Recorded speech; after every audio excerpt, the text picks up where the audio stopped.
Okay, let's start with a feeling. You know, that idea you have maybe for an online business, a side project. Yeah, that's spark, wanting to build something. Exactly. But then you look at, say, Amazon, the big marketplaces, and it just feels packed, like trying to find a parking spot downtown on a Saturday. Right, just overwhelming. Where do you even begin when it feels like everyone else is already established? Yeah, That sense of competition can be, well, paralyzing for newcomers. totally. So, what if there was maybe a less crowded corner of that online world? A place that's growing, getting busy, but isn't quite shoulder to shoulder yet. An interesting thought. That's kind of the idea that seems to pop out from the source material we're digging into today. Okay. So our focus is on some excerpts we have from something called Launch Your Amazon Australia Business 2025. That's the one. Yeah. And our mission here is pretty focused. We're taking this document as our guide. We're going to unpack what it says, pull out its facts, its claims, the steps it suggests for potentially selling on Amazon Australia in 2025. Got it. So we're purely reporting on what's in this specific source. Exactly. No outside opinions, just what this document presents. Okay. And right off the bat, this source makes a pretty bold claim, doesn't it? It does. What's the core pitch? It essentially argues that getting started on Amazon Australia in 2025 is possibly the smartest move for someone new to selling online. The smartest move. That's strong. How does it back that up? What's the reasoning given in the source? Well, it sets up a contrast. It paints the established Amazon markets, like the US and Europe, as saturated with competition. Meaning it's tough to break in there now. That's the implication in the document, yeah. Yeah. You're immediately up against tons of sellers, big brands. It's an uphill climb. Okay, and Australia is different because of... The source calls it one of the last low competition frontiers. It uses the term sweet spot. A sweet spot. So, like, developed enough to work, but not so developed that it's impossible to find space. That's exactly the picture it paints. It's positioned as this opportunity to get in while it's still growing fast, but before it hits that massive scale of competition you see elsewhere. For you, the listener, the source suggests this means a lower barrier to entry. Lower barrier always sounds good. Does the source give more specifics on why it thinks Australia is hot right now, as they might say? It does drill down a bit. One key point is that idea of low competition, high opportunity. It argues that compared to the US or UK, Amazon Australia is just less developed. Fewer sellers, maybe fewer big brands dominating every single category. That's what the source implies. Less noise, fewer options for customers in some areas, which, according to this document, makes it easier for a new product to actually get seen. Easier to rank, maybe? Get those first crucial sales without a huge ad spend? That's the logic presented, yes. Easier to build some brand recognition in that specific market context. Okay, that makes sense. Easier to get noticed. What else is driving this, according to the source? A growing customer base. That's another big one. The document says more and more Australians are making Amazon a regular part of their shopping. So increasing trust, increasing traffic. Right, and it actually gives a number. Oh, yeah. What's the figure? The source projects over 15 million regular Amazon users in Australia in 2025. It presents this as a large and, importantly, growing pool of potential customers. Okay, so less competition, more people showing up. But what about the practical side? Getting products to those people. Logistics can be a nightmare. Ah, yes. The source highlights fast fulfillment with FBA fulfillment by Amazon as a key advantage. It suggests Amazon's FBA system in Australia is robust and growing. And based only on what this source says, what does FBA actually let a seller do? Well, the document explains it means you store your products in Amazon's Australian warehouses. Then Amazon handles the tricky bits. The fast shipping, customer service for delivery issues, and even returns. So the source is saying you don't need your own warehouse space or to handle packing and posting every order. That's presented as a major plus, removing a huge logistical headache. And this ties into another point the source makes. Which is? That this setup makes Amazon Australia ideal for, say, side hustlers or first-time sellers. The document claims you don't necessarily need a huge operation or to quit your day job right away. You could potentially start it from home, manage it part-time initially. The source suggests that's doable, stating you can launch with the right training and a smart product idea and then scale things up. Okay, so that's the why, according to this source: market conditions, logistics support. Let's move to the how.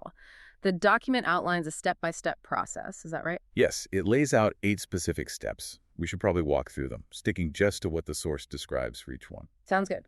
Where does it say to start? Step 1? Step 1, according to the source, is understand the landscape.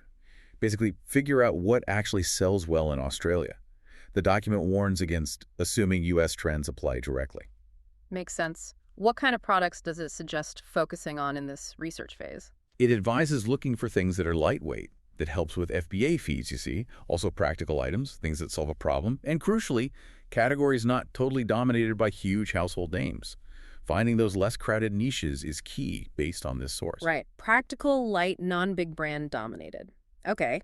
After getting a feel for the market, what's step 2? Step 2 is track product trends.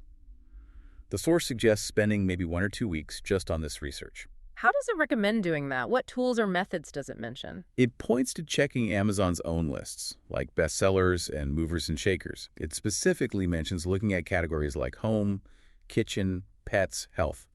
And it talks about using keyword research tools. Tools to see what people are actually searching for. Exactly. The goal described is to find things people want, but where the current offerings on Amazon Australia are maybe lacking, finding that gap, that opportunity, as the source puts it. Using data, not just guesswork. Okay, so you find some ideas. Step 3 is validate the product. How does the source say you check if an idea is actually solid? It gives some concrete criteria. First, consistent search volume. It suggests aiming for about 1,000 searches a month, ideally more, to show real demand exists. Okay, people are looking for it. What else? Then check the competition directly on Amazon Australia.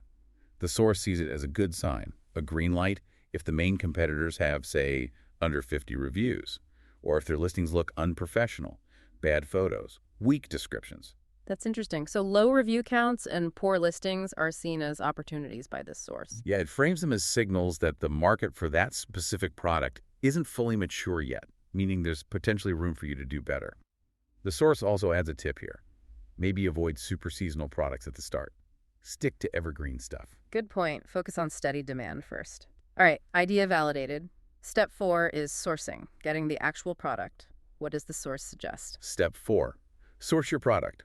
It mentions looking at platforms like Alibaba or global sources to find manufacturers, often overseas, but it also notes checking out local Australian suppliers is an option too. And what's the process once you find potential suppliers? The document says, get samples, check the quality, compare pricing, and really important, check for necessary certifications.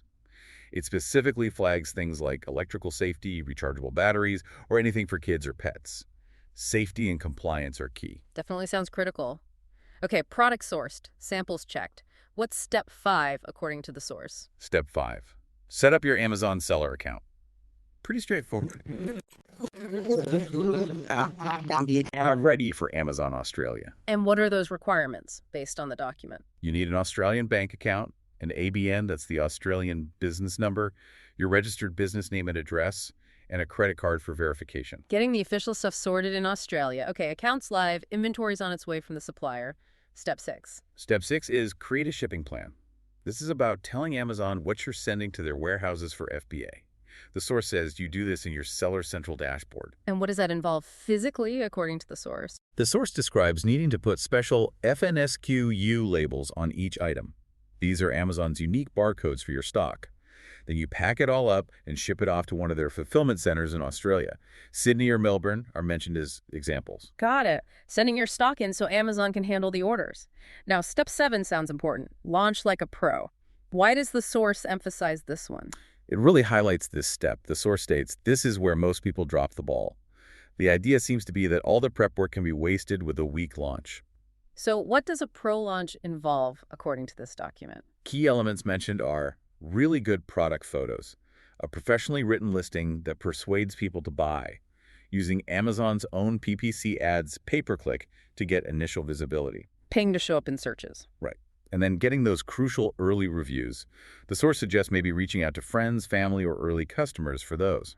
Okay, so high-quality presentation, paid traffic, and social proof via reviews. That makes sense for getting started. What's the final step? Step 8. Step 8 is optimize and scale.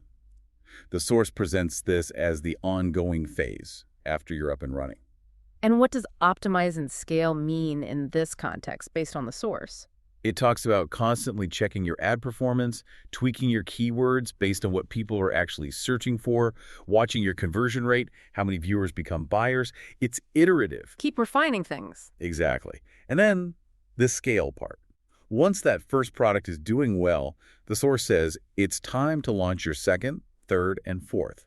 Build out your product line. So it's not just about one product, but building a sustainable brand on the platform, according to the source. That seems to be the end goal presented. Now, it's worth noting the source does briefly touch on the fact that this isn't necessarily easy. Right, it mentions pitfalls, things that can go wrong. Yes, it uses phrases like you can waste time, burn money, and kill momentum Yeah. if you don't navigate it right. And it's around this point, discussing potential difficulties, that the source brings up something else, isn't it?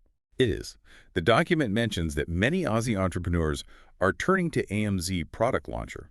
Okay, and strictly based on what the source document says, what is AMZ Product Launcher presented as? The source identifies it as Australia's leading Amazon coaching and launch service. It then lists what it claims this service helps with: finding products, reliable sourcing, creating listings that convert, launching properly and legally, and then scaling up. And the source includes a specific claim about their track record. Yes, the document states they've helped hundreds of first-time sellers. It also mentions an offer of a free strategy call. Okay. And just to be absolutely clear again, we're relaying this information precisely as it's written in the source material provided for this deep dive. This isn't an endorsement, just reporting the contents. Absolutely crystal clear. We're analyzing the document itself and connecting this all back to you, the listener. Why go through all this? It's to understand the specific argument this source makes about Amazon Australia in 2025. Why does it think lower competition matters for you? Because it potentially makes entry easier. What do these 8 steps mean you might need to do if you followed the source's advice? Well, they lay out that suggested path. It's essentially one perspective, one blueprint drawn from this document detailing both the opportunity it sees and the method it recommends. Right.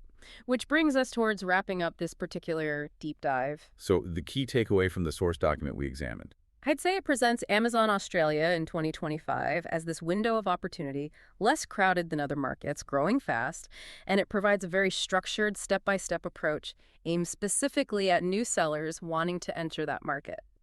And the source leaves the listener with a kind of call to action, doesn't it? A final thought. Yeah, it concludes with something like, 2025 is the year to stop browsing and start building, with a low competition environment and huge upside potential.